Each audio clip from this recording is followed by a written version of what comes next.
हरियाणा की अनाज मंडी में गेहूं की सरकारी खरीद शुरू हो चुकी है। प्रदेश की कई अनाज मंडी में किसान गेहूं लेकर पहुंच भी रहे हैं, लेकिन यमुनानगर जिले की शशरौली की अनाज मंडी वीरान है। आड़तियों की दुकानों के बाहर जहां इन दिनों गेहूं और गेहूं से भरी बोरियां होती थी, आज वह खाली है। शशरौली अनाज मंडी सचिव ऋषि राज ने बताया कि प्रदेश की सभी अनाज मंडी में 1 अप्रैल से गेहूं की सरकारी खरीद शुरू हो चुकी है, लेकिन बदलते मौसम की वजह से अभी भी पूरी तरह से फसल पकी नहीं है। उम्मीद है कि 7 से 10 दिन तक अनाज मंडी में गेहूं आनी शुरू हो जाएगी।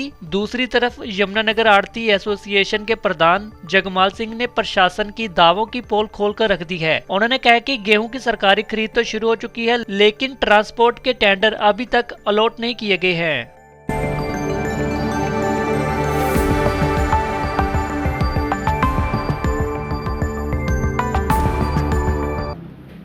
सारे प्रदेश में गेहूं की खरीद 1 अप्रैल से प्रारंभ हो रही है, तो शशरौली अनाज मंडी में भी 1 अप्रैल से ही गेहूं की खरीद प्रारंभ हो गई। लेकिन फसल यहाँ शशरौली में 8-10 तारीख तक आती है। अभी फसल की कटाई शुरू नहीं होने के कारण मंडी में फसल आनी प्रारंभ नहीं हुई है और हमने खरीद के मंडी में सारे इंतजाम कर दिए हैं।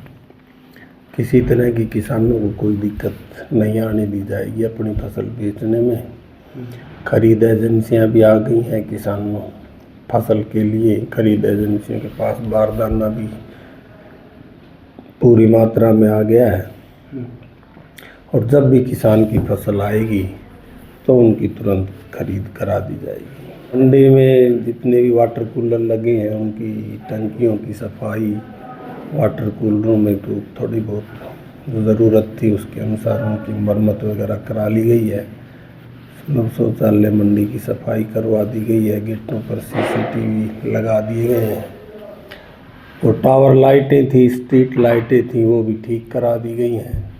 अगर किसी एक आध में कोई दिक्कत आएगी तो उसको उसी समय तुरंत ठीक करा दिया जाएगा। व्यवस्था तो सरकार की आपने पता ही है कि हर साल ढीली रहती है।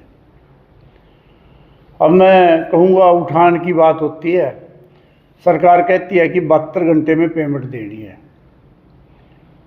जो टेंडर लेते हैं ट्रांसपोर्टर माल उठाने का, लिफ्टिंग का, अभी तक तो पत्रकार जी सरकार ने टेंडर ही नहीं किया ट्रांसपोर्ट के लिए, लिफ्टिंग के लिए।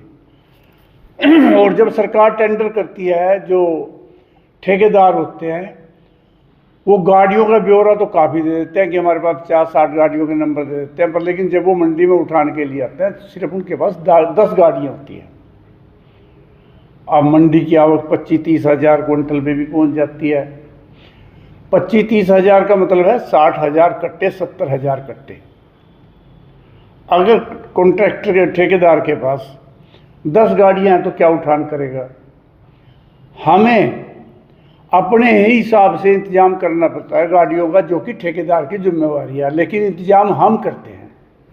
हमें ट्रांसपोर्ट की बात करी, हमें वहीं से पता चला कि अभी तो ट्रांसपोर्ट का टेंडर ही नहीं हुआ। ये हमारे डीसी साहब ने कहा था कि अभी कोई टेंडर नहीं हुआ। फिर हमने डीसी साहब से मीटिंग करके ये भी बात करी थी कि हमें एजेंसियाँ, वहाँ पर हैपड एजेंसी भी मौजूद थी और DFSC एजेंसी भी फूड सप्लाई की मौजूद थी। हमें डी साहब से बात की थी कि एजेंसी बताए कि हमें कहाँ माल स्टोर करना है, कहाँ गोदाम ले रखा है, कौन सा गोदाम उन्होंने तैयार किया है, कहाँ हमारी गेहूँ लगेगी।